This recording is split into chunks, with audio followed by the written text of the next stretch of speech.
In the next 60 minutes, your news night, school feeding expansion put on hold as mounting debt cripples government's ability to extend the policy to more schools. So, Speaker, currently the expansion of the program is on hold. We are clearing all arrears of caterers and putting in place measures to ensure effective and efficient service delivery to all beneficiary schools. But is the situation linked to the continued absence of a substantive minister, Sarah Jossafel, from the ministry as he continues on his extended leave?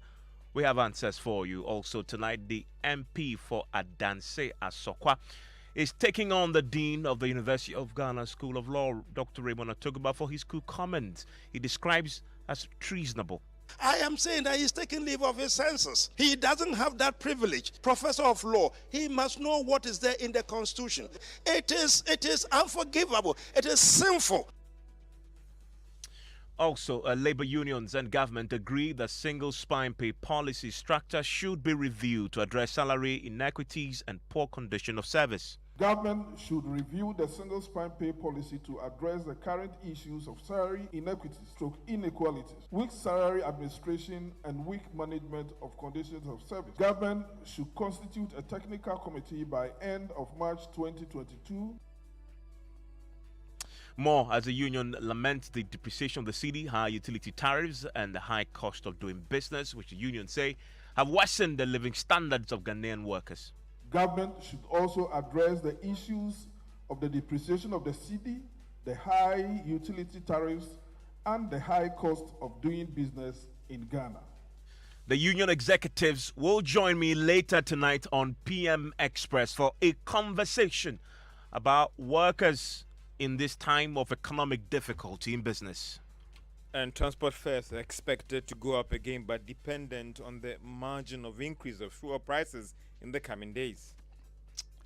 Ahead of the Commonwealth Games in sports that will be in Birmingham, the Ghana female hockey team have not received their salaries for 4 months. We hear from the head coach of the team, Ramatu Abbas, who has been speaking about the situation. I also expect to hear from you. 055 1111997. That's the WhatsApp console. My name is Evans Mensah.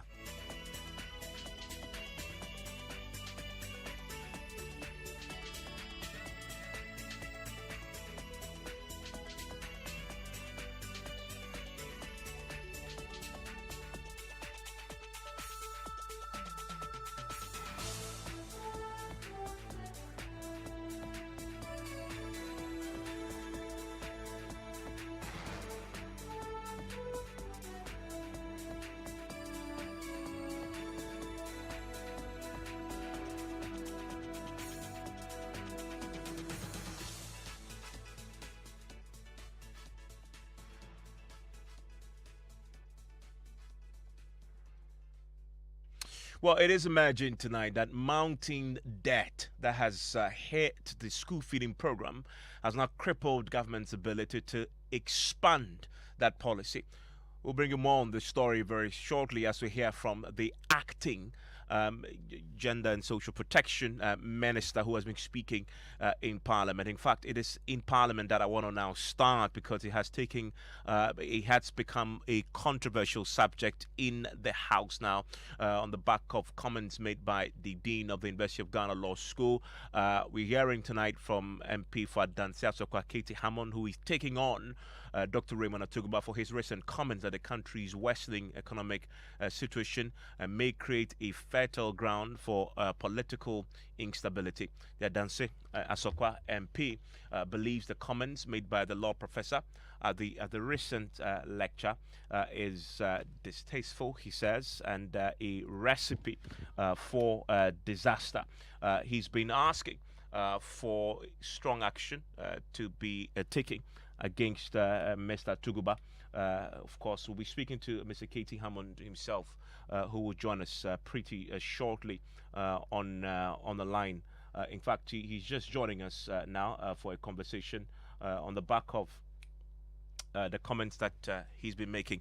We know yesterday that we've heard this week from Dr. Raymond Atuguba himself. We've been talking about the conditions being ripe for a coup in Ghana and asking government to do everything possible to ensure that that doesn't happen. In fact, he was also emphatic that coup is not something that the country can entertain right now, and that the e-levy is definitely one of the ways out. But government must also show that they empathize with the rest of the population. Listen to Katie Hammond speaking today to the issues to journalists in Parliament. We need to implement the following steps in order to prevent a coup and the collapse of our economy. The first step is to pass the Dan Farah-fucking e-levy bill immediately and implement it effectively. Yes, you heard me right. The e-levy is both Dan and a farafaka. However, to prevent the collapse of the economy and a return to the stranglehold of the IFIs, we have no choice but to pass it. As someone has noted, President Nana Addo Akufo-Addo will go down in history as, quote, the president of public debt, or, quote, the president of austerity, or maybe both. E-levy is the part of the presidency of austerity. The starting point for successfully passing the e-levy bill is for government to stop lying to us, the citizenry. Come clean. Confess that you had thought the job of managing the economy was simple. We Ghanaians are smart and empathetic and will gladly support the e-levy if this is done right. Fellow Ghanaians, if we do not support the Dan e-levy, government will simply tax something else, such as fuel. They're already doing it, leading to a hike in trotro fares. And they will additionally steal for central government from the District Assembly's Common Fund, the GET Fund, the National Health Insurance Levy, the Road Fund. They are already doing it. Katie Hammond has taken issue with the Dr. Raymond Atuguba today. I've said that the NPP has no intention of giving up the e-levy. The NPP has no intention of groveling or listening to the NDC. So if we don't kowtow to the needs of the NDC, Atuguba is saying that that is a precondition for the military to come in. That's what he's saying. I am saying that he's taking leave of his senses. He doesn't have that privilege. Professor of law, he must know what is there in the Constitution. These are strong words for you. Of course, I intend to be extremely strong. I am saying that it is unforgivable. It is sinful. No, it is treasonous. It's a treasonable. But listen, you can't. People are making all sorts of comments. I've told you that I can forgive some of them. They don't know what they are. Some of the NDC, whatever, foot soldiers, and they're making, you forgive them. They are ignorant. They don't know what they are talking about. But a person of his, I thought, caliber, of his stature in society, at least he's worked in the political cycle for very long. He was with President Mahama. And then, if nothing at all, the man is a professor of law. This whole business of constitution is to do with the law. He teaches the law to his students. Should the police How old was he? Well, I'm surprised if by now they haven't called him. I don't know. But on the specific matter of the coup, this is what Dr. Raymond Atuguba had to say. My friend's PhD thesis was on the topic, quote, why certain coups succeed and why others fail. His case study was Ghana. My current assessment that Ghana may be ripe for a coup partly springs from the knowledge I gained from accompanying my friend through part of his doctoral research on this topic. It does not help matters if we consider Samuel Huntington's thesis on the snowballing effect of coups in the sub-region and the closeness of recent coups to whom. I urge my good friend, the Minister of National Security, Honorable Kandapa, to have a conversation with my friend at the War College. Let's speak to Mr. Katie Hammond. He joins us on the telephone line right now. Mr. Hammond, thank you for your time here on Newsnight. Yes, hello. We just heard that clip you've taken issue with. I didn't. I didn't quite hear. It was very distant and very fake. But I presume that since you spoke to my journalists, the journalists in Parliament, you definitely was reacting to what you've heard. What I've read, yes. What you've read. Okay. Yes. So, for the avoidance of doubt, what you read, you were offended by it? Very much so. Because? Very unbecoming of a professor, so-called professor of law, can't be inviting the military to invade the constitutional face of the country, the democratic face of the country. they got their own responsibility. Executive has got its own responsibility. The judiciary has got their responsibility. There is a segmentation in the system. There is dichotomy in the system. The dispensation, the political dispensation, the democratic dispensation is like that the military is concentrating on what it's doing. The other branches of government are concentrating on what they are doing. A professor of law who should know better should not be inviting a segment of it to encroach on the activities of the other. He was wrong. I mean, for the avoidance of doubt, because you said you read it, I want you to hear exactly what he said it and the context in which he said it. And see if you the very short bit about ABC doesn't happen, the military may intervene. Yeah, I mean, just for the avoidance of that, I want you to listen and listen to the context in which he said it, and then see if you still stand by your position. This is Dr. Raymond Atuguba speaking this week.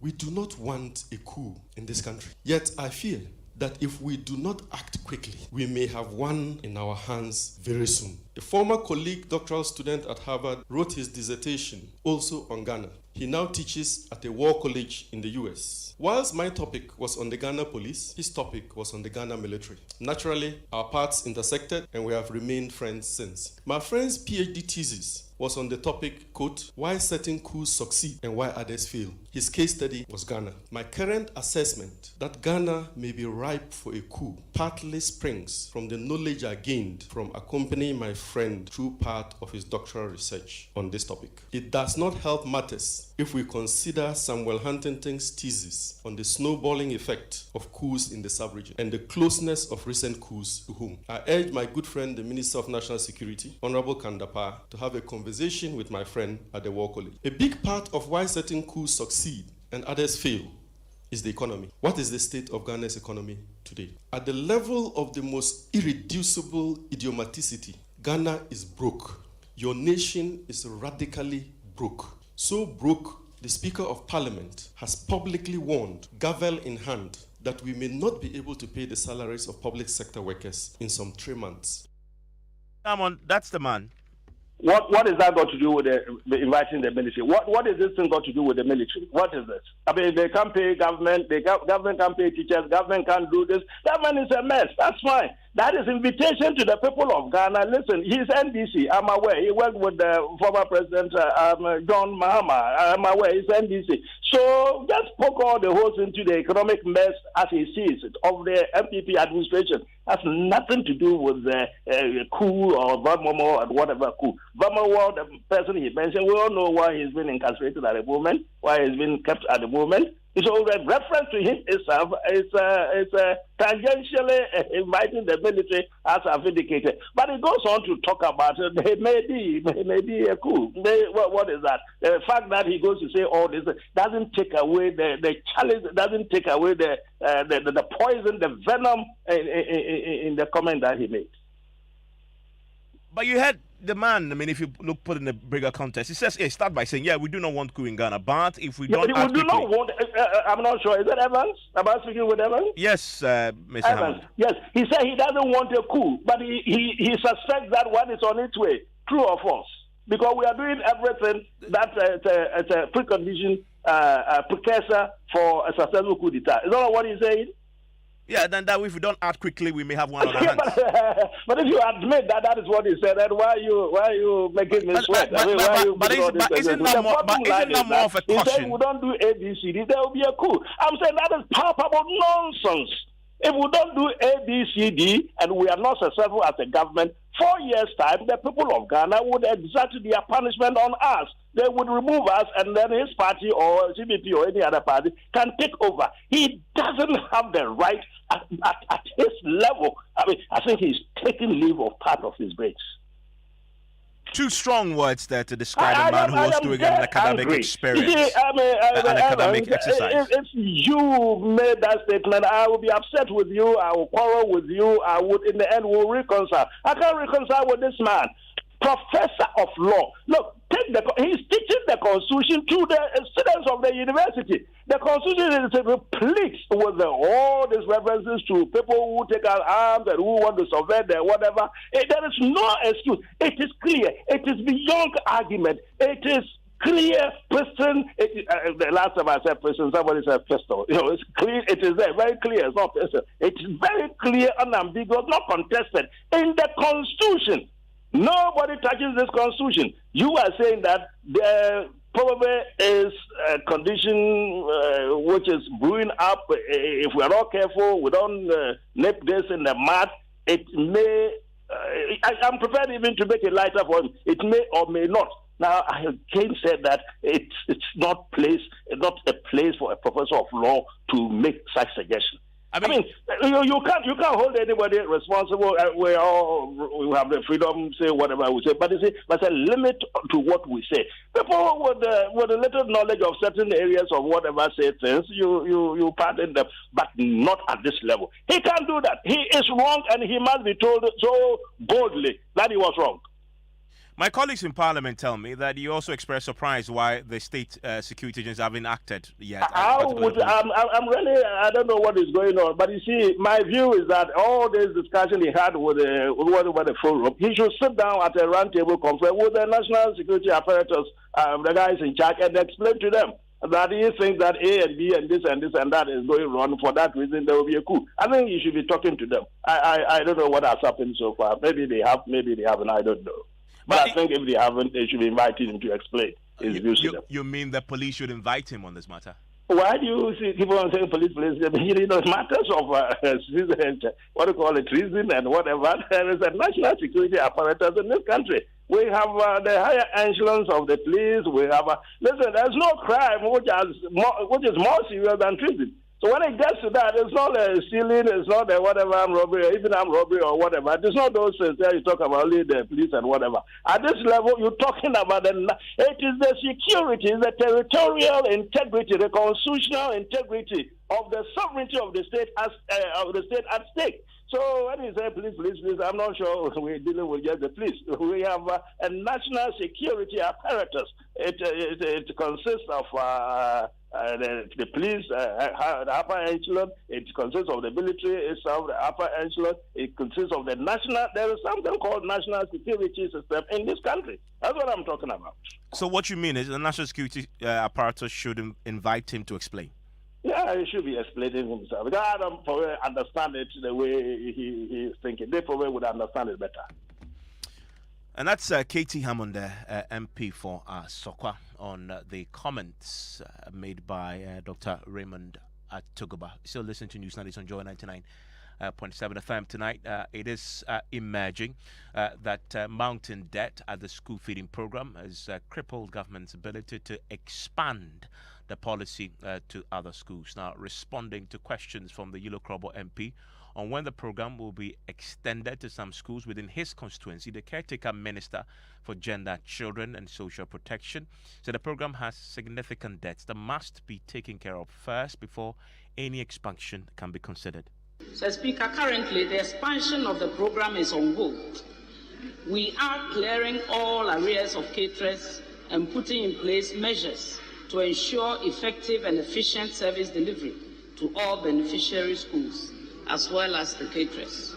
We are also putting in place a management information system to enhance efficiency and effectiveness of the system. We shall surely inform this August House when we are ready to expand the program to cover additional schools. Thank you, Mr. Speaker. I want to bring in Send Ghana, the non-governmental organization in that space. They've been monitoring the school feeding program for some time now. They've written several reports about its performance and how it's doing. Let's speak to the Deputy Director at Send Ghana, Dr. Emmanuel Ayifa, joins us right now on the telephone line. Doc, thank you for your time here on Newsnight. Good evening, and thank you for having me. We just had the acting minister there disclose that, yes, they have significant debt, so they can't expand the policy. What's your response to that, knowing what you know from the monitorings you've been doing on the school feeding program? The very first word I'll say that it's quite disappointing. Incidentally, today we are having a meeting with some partners, we are looking at a comprehensive education program.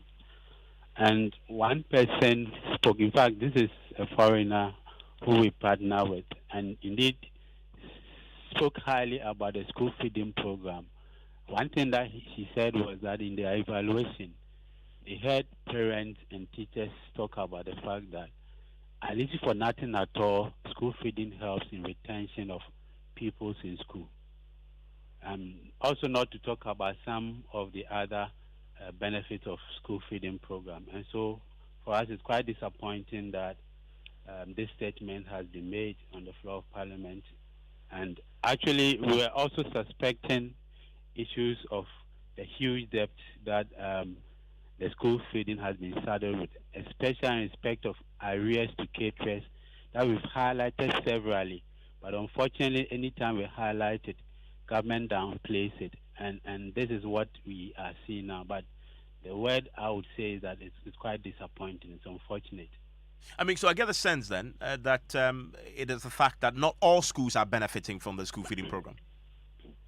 Yes, of course, not all schools. And in fact, from the beginning of the year, I remember we met the Parliamentary Select Committee on Poverty and Social Protection, and all the committee members were actually even advocating for expanding the program to include all public schools. Indeed, some of the MPs indicated that their constituency in particular, sometimes they even need to try to lobby to get their schools on.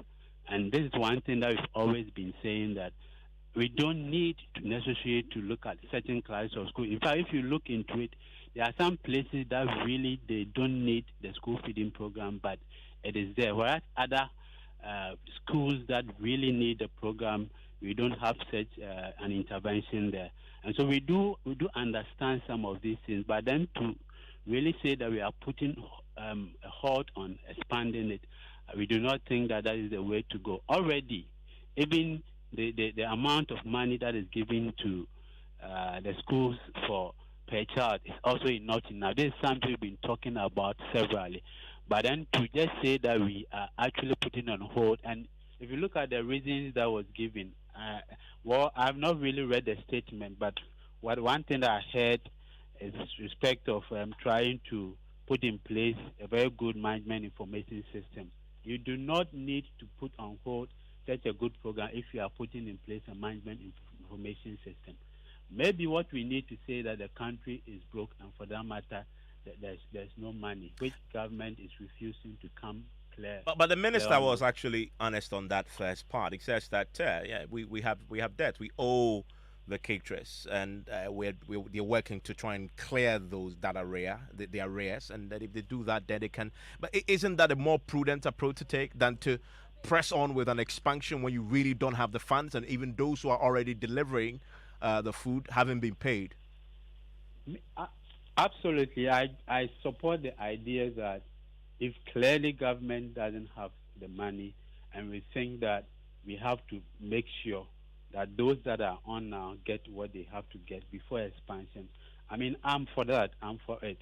But then what we need to make sure is that as much as possible, those that are on now, we shouldn't hear that they are still arrears again. I believe that government had made provision in the budget for such. So wherein comes in the fact that we don't have money then to pay. So when those provisions were being made, how really did government look at it?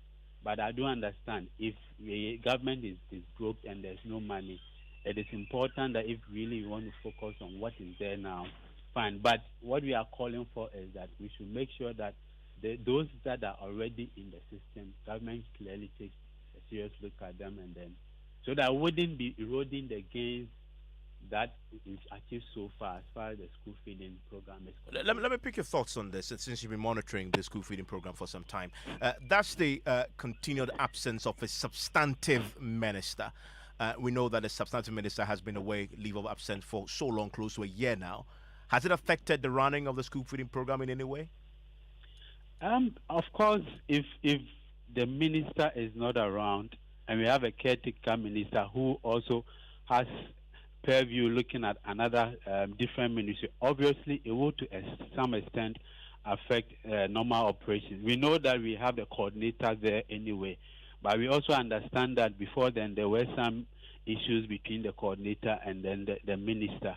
It would in a way affect it, but I don't really think that possibly that could be one of the reasons why we are where we are now. I believe that the coordinator is giving the free hand to operate, and then the caretaker minister is really doing her work. I think that should be fine. I'm grateful for your thoughts on this. Are you one of those parents with children in school benefiting or not benefiting from the school feeding program? I want to hear from you tonight on what you've just heard there, especially if you are in a school that currently is not covered by the school feeding program and you were expecting that government will expand it to your school. Now you've heard the minister say that expansion will not happen. It's been put on hold as government move to deal with the debt situation there. I want to hear from you. Give me your thoughts on that. 055-1111-997. And you've just been listening there to the Send Ghana Deputy Director, Dr. Emmanuel Aifa. You're also listening to News Studies on Joy 99.7 FM. The Supreme Court has questioned why lawyers for Fix the Country convener Oliver Barker-Vormawor have failed to make an application for bail at the High Court, but rather engaged in what the court says is an intellectual exercise. The court today struck out a case filed by the youth activist. The justices took turns to urge lawyers to focus on getting their clients out of police custody using the right procedure. This is the third failed attempt to get the youth activist out of police custody. Court correspondent Joseph Akable was in court and is on the line with me via Zoom. Joseph, first tell us about the judges who heard the case and the specific request they were asked to grant. And so it was a 5-member panel that had Justice Jones Doche as the president of the panel. There was also Justice Nene Amegacha, Professor Ashikote, Gertrude Tokonu, and Emmanuel Yoni Kulendi. So these were the 5 judges that were tasked to deal with this particular case. The main issue that we're supposed to deal with has to do with an application that was done by Mr. Barker-Vormawor's legal team.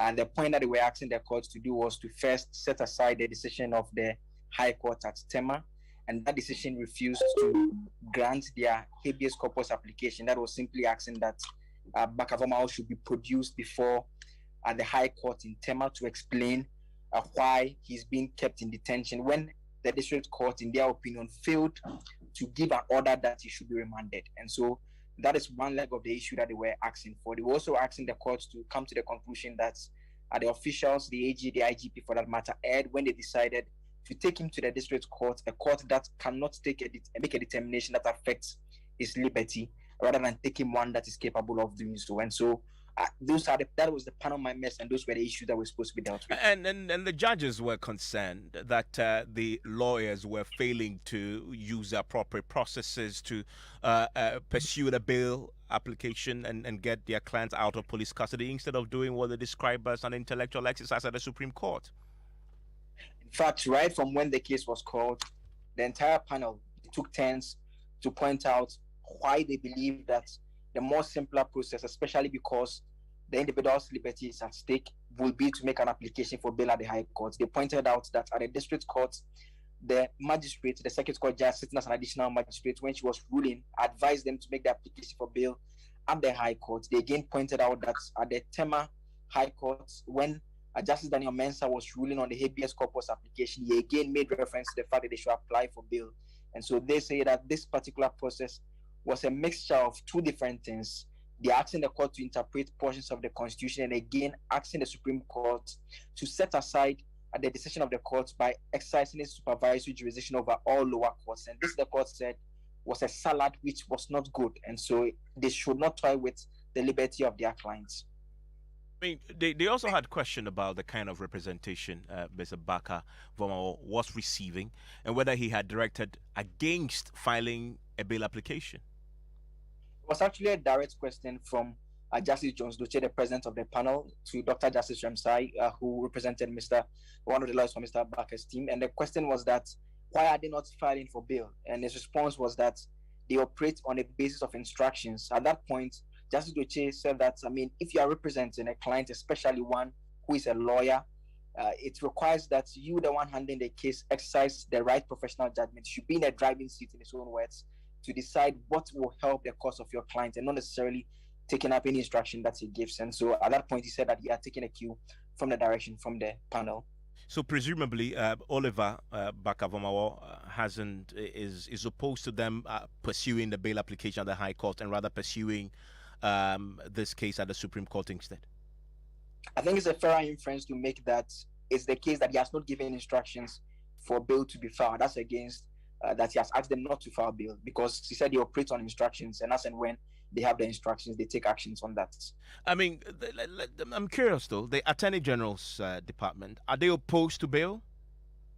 The response from Deputy Attorney General Diana Sunabadapa was to the effect that if an application for bail is made at the High Court, they may not oppose that particular application. But when a request was made at the Supreme Court for bail to be granted by the Supreme Court, she said that for the Supreme Court, they are opposed because the procedure was inappropriate and they think it will set a bad precedent. So if they apply to the High Court, presumably the state will not stand in the way of releasing Baka from the cells. Say they may consider not opposing it. Okay. Thank you very much, Joseph Akablade there. Let's bring in lawyer Martin Kpebu. He's been this route before in his previous cases, raising questions about the procedure. Joins us on the telephone line right now. Mr. Kpebu, you've heard the details on the Supreme Court today on this matter. The judges say simply go to the High Court and apply for the bail, and instead of coming before us with what they consider to be an intellectual exercise. You've been this route before. What's your take on this? Yeah, so this particular case brings again to the fore that unconstitutional practice by the police, okay, specifically arraigning suspects and accused persons before a district court when they know very well that the district court has no jurisdiction to grant bail. I'm happy that Oliver has chosen to stay in custody to fight it. Sometimes that's how these things will get corrected. So we all know that he suffered all this while because the police took the wrong step. You remember ACP Agojo suffered the same thing. I have 3 other clients who suffered the same thing. I don't want to mention their names because their cases were not in the public. And you talk to lawyers and they'll tell you that is one major problem we face. So you see that Oliver's misfortune in this case has brought that problem to the fore again. So hopefully, very soon, we will be asking the Supreme Court to interpret, because when I heard about the application, I started nursing some hopes that the Supreme Court would deal with it. But from what we heard, they withdrew it and the case was struck out. That possibly, if they are persisted, maybe then you get what you're asking for. No, from what I hear, they were not minded to deal with it, to grant it today. That's why they were given a cue that he should just go and apply for bail. So my understanding is that they should do, if you want to fight that case, fight it frontally as a constitutional case. Yes, because once they didn't want to deal with it in this context, then the other way is that you file it under the original jurisdiction. So a fresh constitutional matter will be started. Yeah, we've been thinking about it because of what ACC was just suffered. And actually wanted to do it, but we just, later just got caught up in other cases and all that. So Oliver's own brings this problem to the fore again. Look, Evans, it's as simple as this. You arrest a man, if it's murder, if it's treason felony, what just stops the police from registering the case in the High Court and taking that suspect or accused to the High Court? Because that is where he can apply for bail. Is this rocket science? Yes, because the Supreme Court itself in the table number 2, there's Attorney General number 2. That's the one that's popularly called the non-bailable offenses decision. In that case, the Supreme Court itself made it clear that the district court doesn't have jurisdiction in murder and some of these first-degree felonies. Okay, those cases. So it's just simple. Don't take the person to the district court the first 48 hours. Take him to a high court. Then from there, they will deal with the application for bail. Then when the bill of indictment and all those things are ready, you go to the district court for the committal proceedings. This is just simple. So you see that, but this particular unconstitutional behavior by the police is going to force us to go to the Supreme Court again for another interpretation. when we could have just solved it, because it's as plain as daylight. Thank you, Mr. Kwebu. Let's speak to somebody close to Oliver Bakavomawa now. Felicity Nelson is with the conveners, one of the conveners for Fix a Country. Felicity, thank you for your time here on Newsnight. So, how is Oliver faring behind bars? He's fine. He's well. He's really, yeah, he's fine. I mean, at the beginning, he was on the hunger strike. That has ended, I understand. Yeah, he has. He's ended that, yes. Okay. And he's been allowed to see his family? Yes, he's been allowed to see his family. He's allowed to see his lawyers. That whole drama, when they only stopped him from, they didn't allow him to see anyone. That was during that first 26 hours when they held him. But after that, they've been fine allowing him to have visitors. Yeah. Felicity Nelson, thank you very much for that quick update on how Oliver is faring behind bars. Still ahead, labor unions and government agree that single spine pay policy structure should be reviewed to address salary inequalities and poor conditions of service. George Face here with business. Hello, George. Hi, Evans. And transport fares expected to go up again, but dependent on the margin of increase of fuel prices in the coming days. And we'll share with you other reasons causing the city's depreciation, apart from the current fiscal issues and spike in business demand for dollars to finance their imports. The business news on Newsnight is brought to you by MTN Business. Welcome to the new world of business. Kingdom Books and Stationery, your number one stop shop for all your office essentials, and Allianz Life. Doing doesn't daydream. Doing likes to wake up early and stay up late. When they say it can't be done, Doing finds a way. Every day, Doing just does what needs to be done. So, what are we doing today? MTN. Son, we are so proud of you for setting up this hospital. I really love those hospital beds and waiting chairs. By the way, did you import them? No, Dad, I didn't. I actually got them from Kindle Books and Stationery right here in Ghana. Wow. We also bought our office supplies, safes, executive desks, and chairs from Kingdom, and they gave us expert advice on how to set up our office. Guys, that makes 3 of us. I also got our sofa and bedroom sets, plus our dining hall furniture for our new home from Kingdom. Wow, Mom, that makes 4 of us. I usually get my stationery items from Kingdom, and my teacher also mentioned that our classroom furniture was provided by Kingdom. So there you have it. Whenever you're thinking about setting up an office or acquiring furniture for your home, etc., Kingdom Books and Stationery should be your first point of call. With over 40 years experience in the industry, we stock and supply a wide variety of globally sourced office and home furniture, stationery and equipment. Visit our head office, Osu Akwaje, or our office near the Osu Stadium. We're also in Tema Community 1, opposite Olam SHF, Kumasi KNUST campus, UCC Cape Coast, and now at the Marina Mall, Airport City. Or call us 0302 764101, 764209, or 762792. Visit our website www.kingdomgh.com.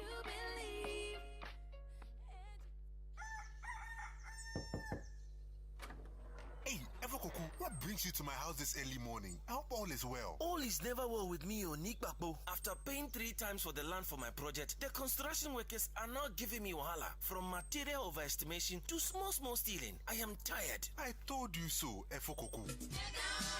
It's all because you are trying to become builders when you're corporate workers and business people. Edlom has products tailored to meet your needs. Villas 3 at Amrahia, where there are finished homes, Conveniente, also at Amrahia, where it's contemporary but super affordable apartments. Prices start from $35,000. And the Avant-Garde, located in Adrigano, which has sleek luxury apartments. For more information, please visit edlomhousing.com or simply call 0270-166-166. Edlom Housing, where spacious homes cost less.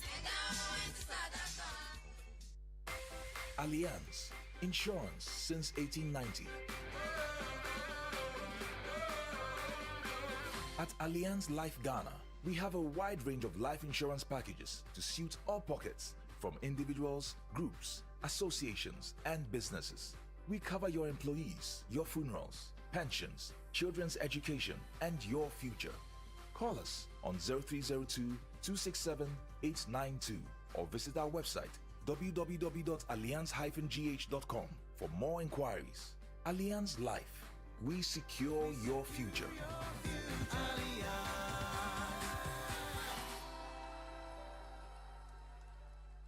Keep this frequency clear. 99.7.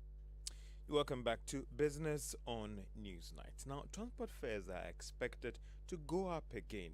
This will, however, be dependent on the margin of increase of fuel prices in the coming days. This was one of the agreements reached with government following the 15% increase in fares last month. Godfrey Abubere is the General Secretary of the Ghana Private Road Transport Union. So we sent it down on the 50%, and then with the intention that, or with the intention that when the prices goes up within the next 1 month, we'll go back there and get another negotiation to increase another 5%. But the margin we had agreed is that the next pricing window will come out with another 10% or more.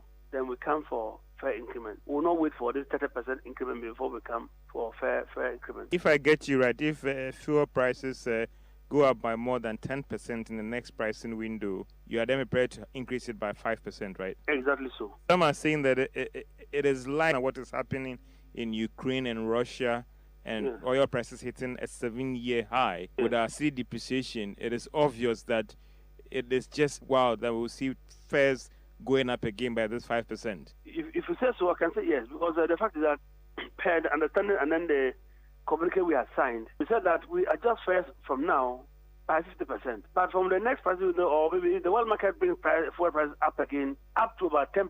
As of now, it's about 7.99. So when it goes to about 8.80, then that means that we have to come back for another fair increment. Godfrey Abubere is the General Secretary of the Ghana Private Road Transport Union. The city's depreciation has been mainly linked to the current fiscal concerns and spike in business demand for dollars. But what are the other reasons driving this depreciation? There is more in this report. Joy Business is learning that some offshore investors that are holding Ghana bonds are not willing to roll over, resulting in them demanding for their dollars to be invested. This has again brought some pressure on the Ghana cedi, apart from what is described as the perennial first quarter pressure. Industry experts say the demand for dollars by offshore investors has also gone up. The development has also resulted in some hoarding dollars and not releasing them onto the market.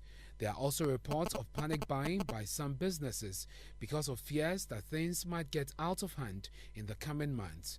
All these are said to be impacting negatively on the supply of dollars to the market. We also understand that all these have contributed to the current pressure on the Ghana cedi, which has put the depreciation of the Ghana cedi against the dollar by more than 6% since the beginning of the year. There are even rumors that some financial institutions are no longer investing in government bonds, but are rather buying dollars as a short-term measure to safeguard their cedi investments. For now, it appears the Bank of Ghana's decision to support the market might be the only way to slow the rate of depreciation. However, some analysts have argued that there should be other regulatory measures to check or manage the demand for dollars. Based on the average price at commercial banks, a dollar is now being sold at 7 Ghana cedis. The British pound is going for 9 cedis 40 pesos, and the euro is selling at 7 cedis 85 pesos. And that is a Business Desk report. Now, the Organization of Oil-Producing Countries have agreed to increase their daily production of crude by some 400,000 barrels a day. The 23 member countries led by Saudi Arabia also agreed to do this starting from April this year. Now, some analysts have argued that this, together with the decision to release some 60 billion barrels by US and some of his allies, will actually go a long way to deal with the sudden spike in price of crude oil. And just an update on the prices, the price of crude oil has hit $113 a barrel. The Ministry of Food and Agriculture has warning the 2020 year will be a difficult one for government's flagship program, that is Planting for Food and Jobs. According to the lead director of the program, Seth Osiakoto, the ministry was not able to meet the target of distribution of fertilizer for last year. The current conflict between Russia and Ukraine is also going to pose a major challenge for the supply of the commodity. Speaking at the Soil Health Stakeholder Forum organized by the Israeli Embassy, Mr. Koto indicated that there should be a way out to try and deal with this challenge. The volumes of fertilizer that you thought you could distribute last year, you couldn't achieve that. And what is happening in the international market, Russia being a country that produces a lot of fertilizers, will support of Ukraine and other countries. And the imminent war that is all over the whole world, supplies will be a challenge. And as a ministry, we have anticipated that based upon what happened last year. So instead of putting all our eggs in one basket, you are trying to expand the organic base. And that is Seth Oseakoto. He's Director of Crop Services at the Ministry of Food and Agriculture. Now, consumer goods manufacturing giant Wilmar has indicated that it plans using its fortune aluminum constants to give back to the society through more of a corporate social responsibility program. According to its marketing manager, Erabina Eduse, the initiative is to impact societies positively and also create good brand for the company through this initiative. He made this known when he presented the prize to the winner of some items to the Achimota school. This is part of our CSR and also part of our brand engagement. The brand is a purposeful brand and always want to engage its community. Fortune brings us together, just like Mom. Fortune puts smiles on our faces. Fortune empowers women. Fortune empowers the young adults to be versatile in everything that you do. So in accordance with our purpose, we felt that there's a better way to activate this purpose and make it come alive and impact our society.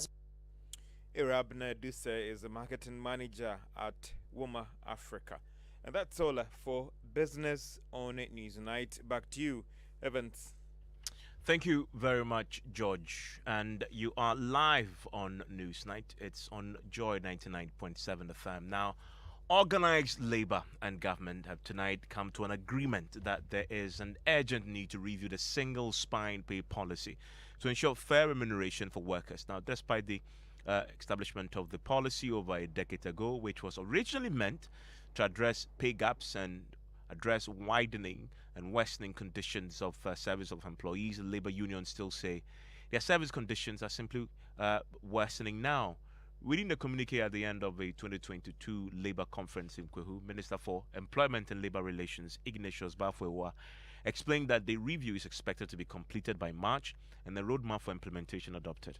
On our second thematic area, i.e. salaries, conditions of service and productivities, these were the outcomes. Government should review the single spine pay policy to address the current issues of salary inequities, inequalities, weak salary administration, and weak management of conditions of service.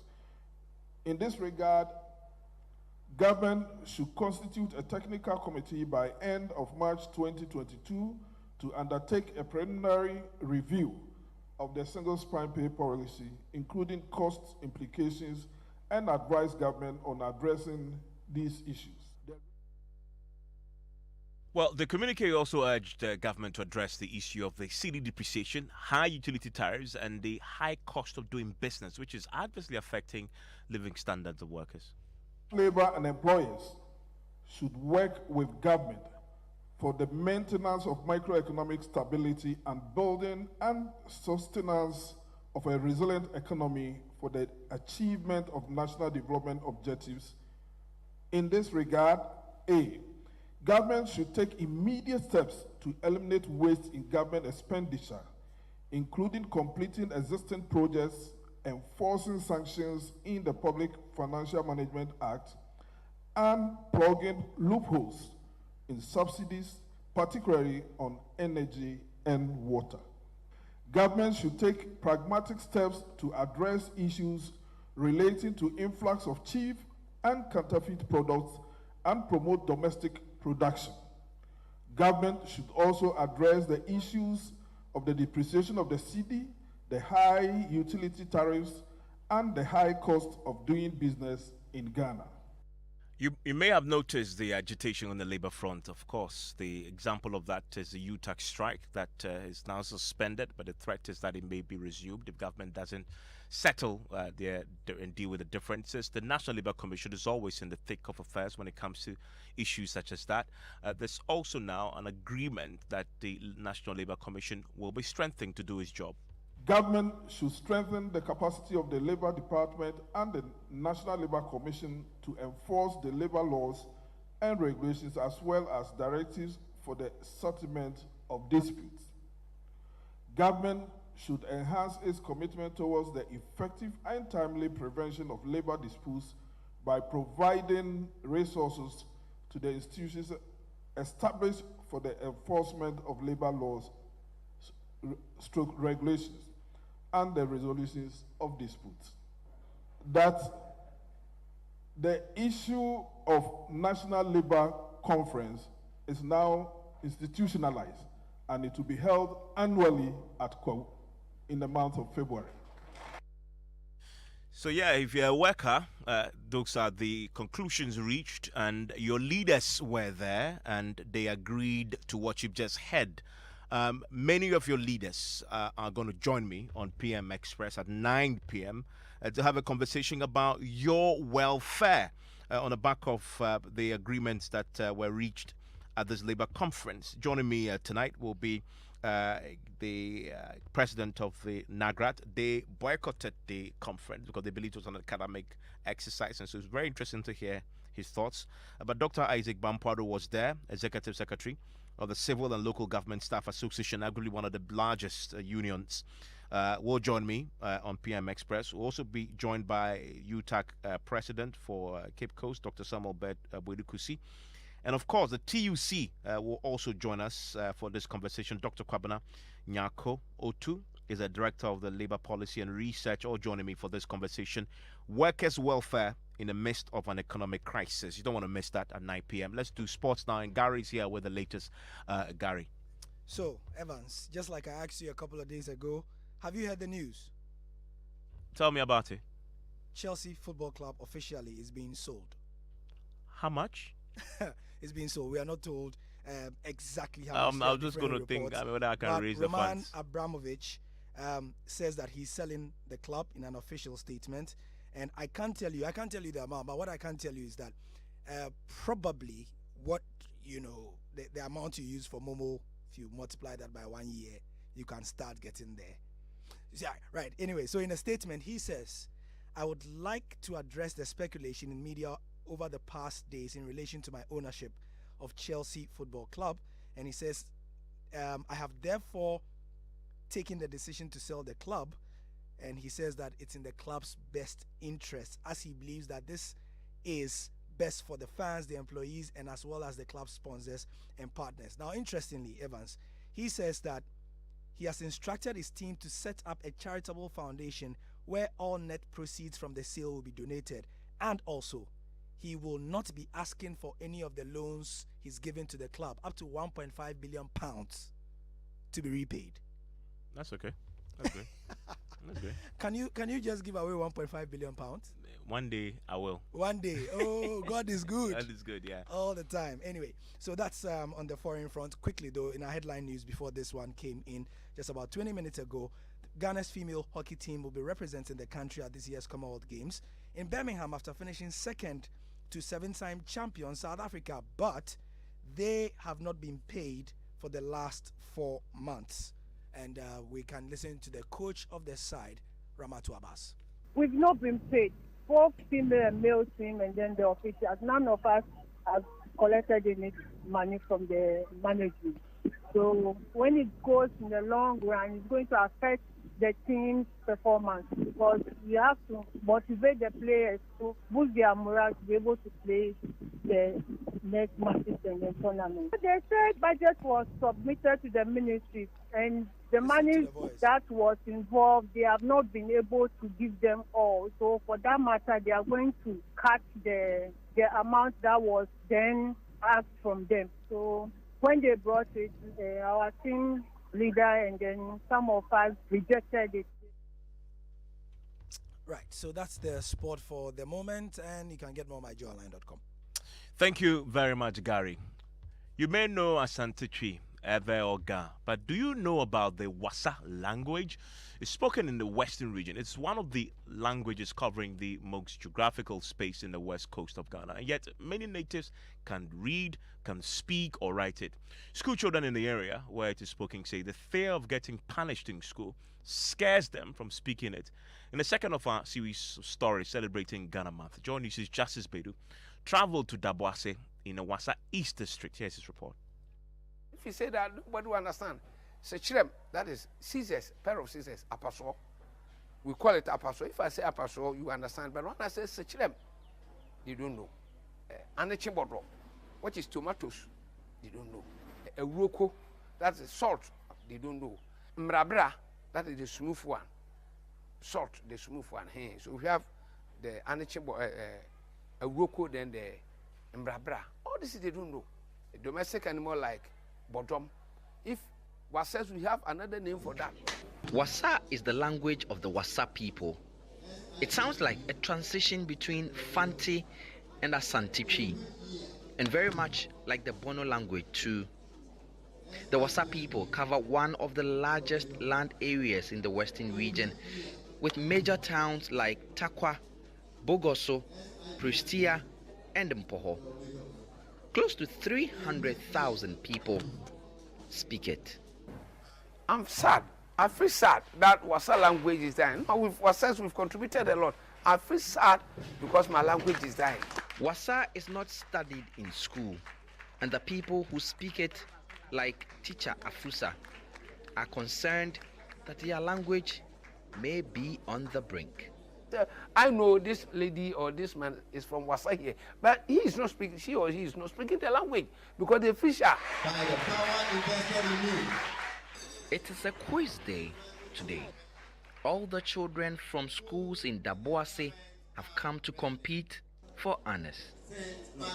After the Wasa language, I'm not familiar with it because at home there's something like Wasa. Many people don't speak Wasa here because they are not taught to speak it. They are not allowed.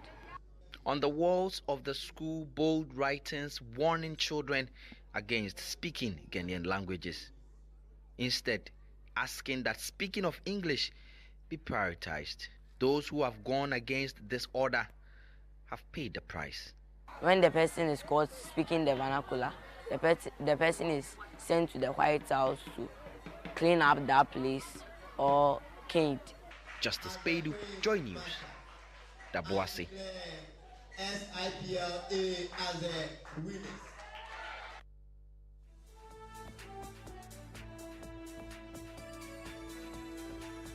Well, you want to watch out for the languages that may be dying or facing extinction. We're throwing the spotlight on them all throughout the week.